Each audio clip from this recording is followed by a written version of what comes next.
ಈ ವಿಡಿಯೋದಲ್ಲಿ ನಾವು ಏಲಕ್ಕಿ ಬಗ್ಗೆ ತಿಳಿದುಕೊಳ್ಳೋಣ. ಭಾರತೀಯ ಅಡುಗೆ ಮನೆಗಳಲ್ಲಿ ಮಸಾಲೆಗಳ ರಾಣಿ ಎಂದೇ ಪ್ರಸಿದ್ಧವಾಗಿರುವ ಏಲಕ್ಕಿ ತನ್ನ ಸುವಾಸನೆ ಮತ್ತು ಔಷಧೀಯ ಗುಣಗಳಿಂದಾಗಿ ಜಗತ್ಪ್ರಸಿದ್ಧವಾಗಿದೆ. ಏಲಕ್ಕಿಯ ಲಕ್ಷಣಗಳು, ಅದನ್ನು ಬೆಳೆಯುವ ವಿಧಾನ, ಆರೋಗ್ಯ ಪ್ರಯೋಜನಗಳು ಮತ್ತು ಅತಿಯಾದ ಸೇವನೆಯಿಂದಾಗುವ ಅಡ್ಡ ಪರಿಣಾಮಗಳ ಬಗ್ಗೆ ತಿಳಿದುಕೊಳ್ಳೋಣ. ಏಲಕ್ಕಿಯನ್ನು ಇಂಗ್ಲಿಷ್ನಲ್ಲಿ ಕ್ಯಾರ್ಡಮಾಮ್ ಎಂದು ಕರೆಯುತ್ತಾರೆ. ಏಲಕ್ಕಿಯು ಶುಂಠಿ ಕುಟುಂಬಕ್ಕೆ ಸೇರಿದ ಒಂದು ಬಹುವಾರ್ಷಿಕ ಅಥವಾ ದೀರ್ಘಕಾಲ ಬಾಳುವ ಸಸ್ಯವಾಗಿದೆ. ಇದರ ನಿಜವಾದ ಕಾಂಡವು ಭೂಮಿಯ ಒಳಗಿರುವ ಗಡ್ಡೆ ಆಗಿದ್ದು, ಬೇರುಗಳು ಮೇಲ್ಭಾಗದಲ್ಲಿ ಆಳವಿಲ್ಲದಂತೆ ಹರಡಿರುತ್ತವೆ. ಗಿಡವು ಸುಮಾರು 2 ರಿಂದ 3 ಮೀಟರ್ ವರೆಗೂ ಎತ್ತರ ಬೆಳೆಯುತ್ತದೆ. ಎಲೆಗಳು ಉದ್ದವಾಗಿದ್ದು ಕವಲೊಡೆದ ರಂಬೆಗಳಂತೆ ಕಾಣುತ್ತವೆ. ಸಸ್ಯದ ಕೆಳಭಾಗದಿಂದ ಮೂಡುವ ಹೂವಿನ ಗೊಂಚಲುಗಳಲ್ಲಿ ಸಣ್ಣ ಹಸಿರು ಬಣ್ಣದ ಕಾಯಿಗಳು ಬಿಡುತ್ತವೆ. ಈ ಒಣಗಿದ ಕಾಯಿಗಳೇ ಏಲಕ್ಕಿಯಾಗಿದೆ. ಈ ಕಾಯಿಯ ಒಳಗೆ 15 ರಿಂದ 20 ಸಣ್ಣ ಕಪ್ಪು ಬಣ್ಣದ ಸುವಾಸನೆಯುಕ್ತ ಬೀಜಗಳಿರುತ್ತವೆ. ಏಲಕ್ಕಿಯನ್ನು ಬೆಳೆಯುವ ರೀತಿಯನ್ನು ನೋಡೋಣ. ಏಲಕ್ಕಿ ಬೆಳೆಗೆ ಉಷ್ಣವಲಯದ ತೇವಾಂಶವಿರುವ ಮತ್ತು ನೆರಳಿನ ವಾತಾವರಣ ಅಗತ್ಯ. ಕಾಫಿ ಅಥವಾ ಅಡಿಕೆ ತೋಟಗಳಲ್ಲಿ ಇದನ್ನು ಉಪಬೆಳೆಯಾಗಿ ಅಥವಾ ಅಂತರ್ಬೆಳೆಯಾಗಿ ಸುಲಭವಾಗಿ ಬೆಳೆಯಬಹುದು. ನೀರು ಸರಾಗವಾಗಿ ಬಸಿದು ಹೋಗುವ ಜೈವಿಕಾಂಶ ಭರಿತ ಮಣ್ಣು ಈ ಬೆಳೆಗೆ ಸೂಕ್ತವಾಗಿದೆ. ಏಲಕ್ಕಿಯನ್ನು ಬೀಜಗಳ ಮೂಲಕ ಅಥವಾ ತಾಯಿ ಗಿಡದ ಕಂದುಗಳ ಮೂಲಕ ಅಥವಾ ಗಡ್ಡೆ ಸಹಿತ ಸಣ್ಣ ಸಸಿ ಮೂಲಕ ಬೆಳೆಸಲಾಗುತ್ತದೆ. ಕಂದುಗಳ ಮೂಲಕ ನಾಟಿ ಮಾಡುವುದು ಉತ್ತಮ ಇಳುವರಿಗೆ ಹೆಚ್ಚು ಸೂಕ್ತವಾದ ವಿಧಾನವಾಗಿದೆ.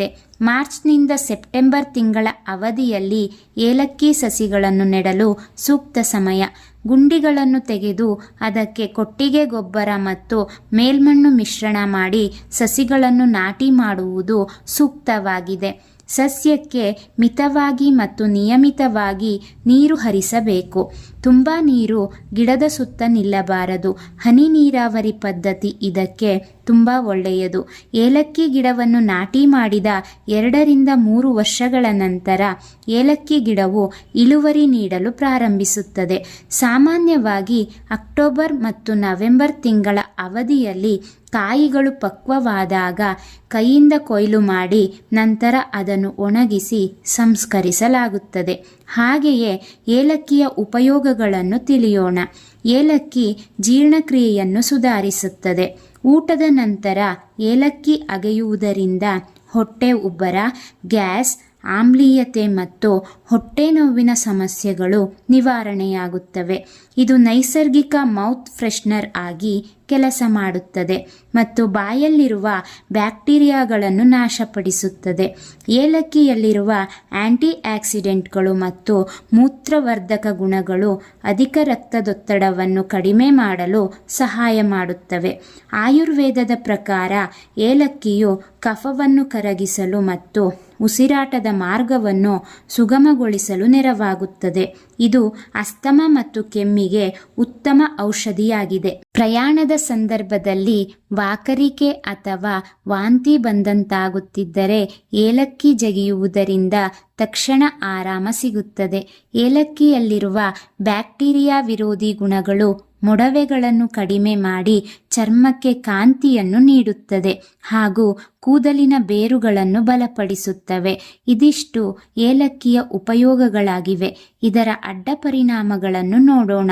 ಏಲಕ್ಕಿ ಆರೋಗ್ಯಕ್ಕೆ ಒಳ್ಳೆಯದಾದರೂ ಮಿತಿಗಿಂತ ಅಧಿಕವಾಗಿ, ಅಂದರೆ ದಿನಕ್ಕೆ 1 ರಿಂದ 2 ಕಾಯಿಗಳಿಗಿಂತ ಹೆಚ್ಚು ಸೇವಿಸಿದರೆ ಕೆಲವು ಅಡ್ಡ ಪರಿಣಾಮಗಳು ಉಂಟಾಗಬಹುದು. ಕೆಲವು ಸೂಕ್ಷ್ಮ ಚರ್ಮದವರಿಗೆ ಏಲಕ್ಕಿಯ ಅತಿಯಾದ ಬಳಕೆಯಿಂದ ಚರ್ಮದ ಮೇಲೆ ದದ್ದುಗಳು, ತುರುಕೆ ಅಥವಾ ಉಸಿರಾಟದ ತೊಂದರೆ ಕಾಣಿಸಿಕೊಳ್ಳಬಹುದು. ಈಗಾಗಲೇ ಪಿತ್ತಕೋಶದಲ್ಲಿ ಕಲ್ಲಿನ ಸಮಸ್ಯೆಯನ್ನು ಹೊಂದಿದ್ದರೆ ಏಲಕ್ಕಿಯನ್ನು ಅತಿಯಾಗಿ ಸೇವಿಸಬಾರದು. ಇದು ಪಿತ್ತರಸದ ಸ್ರವಿಸುವಿಕೆಯನ್ನು ಹೆಚ್ಚಿಸಿ ನೋವನ್ನು ಜಾಸ್ತಿಗೊಳಿಸಬಹುದು. ರಕ್ತ ತೆಳುಗೊಳಿಸುವ ಅಥವಾ ಬೇರೆ ಯಾವುದೇ ದೀರ್ಘಕಾಲದ ಕಾಯಿಲೆಗಳಿಗೆ ಔಷಧಿ ತೆಗೆದುಕೊಳ್ಳುತ್ತಿದ್ದರೆ ಅತಿಯಾದ ಏಲಕ್ಕಿ ಸೇವನೆ ಔಷಧಿಯ ಕೆಲಸಕ್ಕೆ ಅಡ್ಡಿಪಡಿಸಬಹುದು. ಗರ್ಭಿಣಿಯರು ಕೂಡ ಪ್ರಮಾಣಕ್ಕಿಂತ ಹೆಚ್ಚಿನ ಪ್ರಮಾಣದಲ್ಲಿ ಅಂದರೆ ಏಲಕ್ಕಿ ಸಪ್ಲಿಮೆಂಟ್ಗಳ ಅತಿಯಾದ ಬಳಕೆಯನ್ನು ತಪ್ಪಿಸಬೇಕು.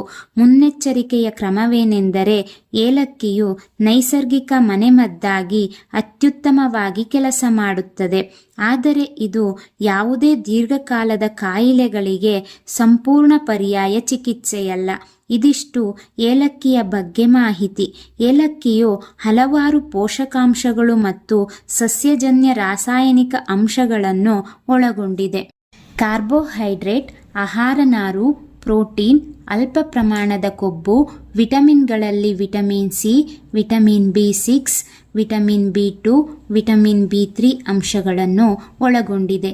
ಖನಿಜಗಳಲ್ಲಿ ಕ್ಯಾಲ್ಸಿಯಂ, ಕಬ್ಬಿಣ, magnesium, potassium, phosphorus, manganese, zinc ಅಂಶಗಳನ್ನು ಒಳಗೊಂಡಿದೆ. ಸಿನಿಯೋಲ್, ಟರ್ಪಿನಿಲ್, ಅಸಿಟೇಟ್, ಲಿಮೋನಿನ್, ಲಿನಾಲೂಲ್, ಸಬಿನಿನ್ ಸಸ್ಯಜನ್ಯ ಸಂಯುಕ್ತಗಳನ್ನು ಏಲಕ್ಕಿಯು ಹೊಂದಿದೆ. ಇದಿಷ್ಟು ಏಲಕ್ಕಿಯ ಬಗ್ಗೆ ಸಂಕ್ಷಿಪ್ತವಾದ ಮಾಹಿತಿ. ಈ ಮಾಹಿತಿ ಉಪಯುಕ್ತವಾಗಿದ್ದಲ್ಲಿ ಶೈಕ್ಷಣಿಕ ಸಂಗ್ರಹಗಳು ಯೂಟ್ಯೂಬ್ ಚಾನಲ್ ಅನ್ನು ಸಬ್ಸ್ಕ್ರೈಬ್ ಮಾಡಿ ಹಾಗೂ share and like and comment ಮಾಡಿ ತಿಳಿಸಿ.